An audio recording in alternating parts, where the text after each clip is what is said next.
Por defecto, fíjense que el body vendría siendo el cuerpo del documento. Está de color blanco el fondo. Miren que aquí en la página del navegador siempre por defecto bota este tono blanco. Para eso le vamos a decir que el background, el color del fondo, sea distinto, que no sea un color gris, que no sea un color blanco, que no sea un color negro, que sea el que yo necesite. Si yo quiero un color en especial, hay muchas formas de aplicar colores dentro de la propiedad de background. Background se puede representar tanto con una subselección o con la selección base. ¿Qué quiere decir eso?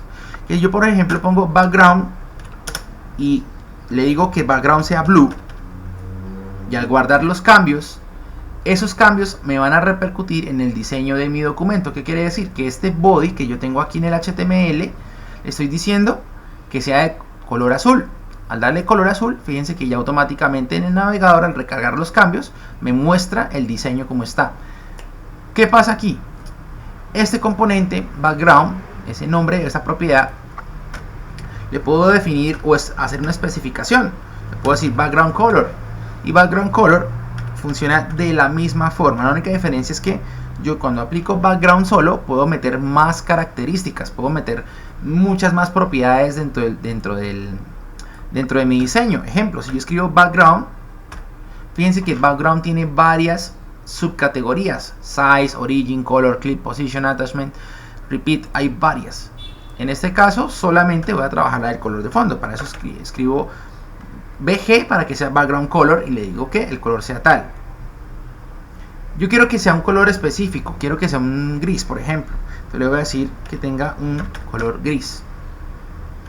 Fíjense en algo interesante. Cuando yo le digo que sea de color gris, él me aplica un tono gris, pero yo quisiera que ese tono gris fuera más oscuro o más claro. Ahí viene un cuento súper interesante, que es el manejo de los colores. El manejo de los colores, en este caso para digital, siempre se recomienda trabajar con RGBA, ¿cierto? De por sí RGB, pero la A es la opacidad o el alfa.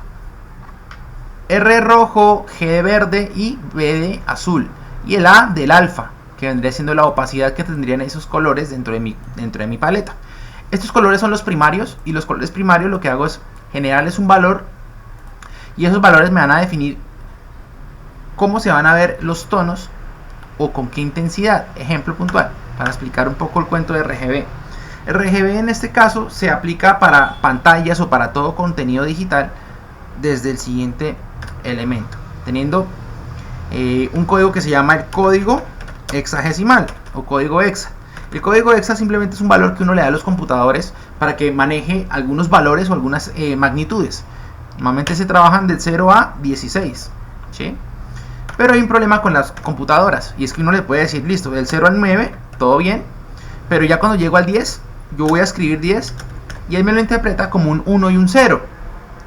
Entonces, para eso se definió el estándar trabajar con la A, con la B, con la C, con la D, con la E y con la F.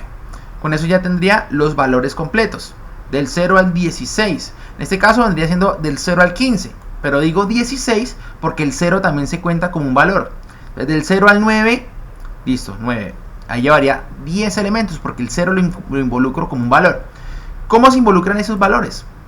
Ya teniendo claro de dónde hasta dónde, que es desde el 0 hasta el 15 en este caso, yo le voy a decir que el 0 básicamente se representa para el tono negro, la tonalidad negra, y para F, que vendría siendo el mayor valor, el 15, le pondría un white o un blanco.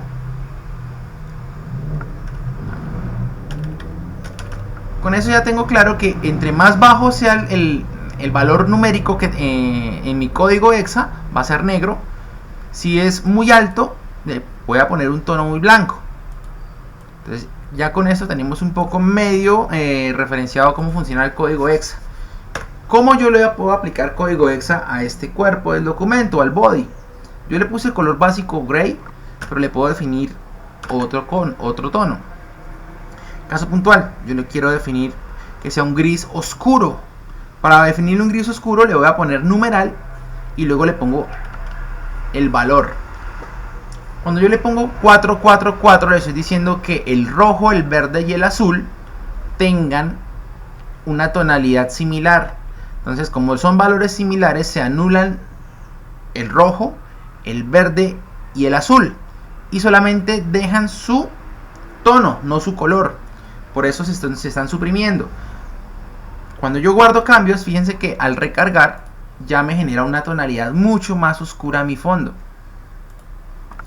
Estas propiedades, como les digo, varían mucho, hay muchas formas de representarlas. Otra forma de representar los colores, aparte del hexa, es con RGBA, ¿sí? Y el RGBA es lo mismo, sino que mejor referenciado o más específico a nivel de tonalidades. ¿Qué quiere decir? RGBA son valores específicos. Aquí ya no los trabajaría de 0 a 16, sino de 0 a 15, sino los trabajaría de 0 a 255. ¿Qué quiere decir? Que yo le puedo dar 255 tonalidades a un color en especial. En este caso, si yo quisiera que fuera un tono blanco, yo le pondría 255, 255, 255, y yo le diría 1. Ya les explico el 1 por qué. Por ahora tengamos claro que como este valor es el más alto, este valor es el más alto, este valor es el más alto, al yo guardar los cambios y al recargar, fíjense que mi página vuelve a ser de tono blanco. ¿Por qué? Porque esto equivaldría a poner F, F y F, que vendría siendo el 15. Solo que aquí yo no lo hago del 0 al 15, sino del 0 al 255, para poder dar más detalle a mi tonalidad y que sea mucho mejor. Ahora, una vez teniendo esto un poquitín claro, vamos a hacerle una modificación. Ejemplo puntual, yo quiero el color rojo. Entonces yo sé que el rojo, si yo lo dejo en 255, pues va a ser blanco y no me va a servir porque está muy claro. Entonces le voy a decir que, ejemplo, sea 155, por ejemplo, ahí, como intermedio. Es una tonalidad intermedia. Como yo quiero que solamente se represente el color rojo, le digo 155, le digo 0 y luego le quito el 255 acá y le pongo el 0 también. Con esto, al darle 0, estoy quitándole los colores al verde y al azul, ¿cierto? Cuando yo hago esto y guardo cambios, recargo mi página, fíjense que ya me toma el tono rojo con una intensidad de 155. Si yo quiero que sea más claro, pues simplemente le subo el valor. Le podría, por ejemplo, 200. Al decirle 200, fíjense que ya se ve más claro. Ahora, algo interesante. Una cosa es el color y su intensidad, pero otra es la opacidad. Este punto final aquí lo que me indica es esto. Esta última coma, la A de alfa. Yo quisiera que este 200 o este tono de color rojo se viera transparente o tuviera una opacidad del 50%.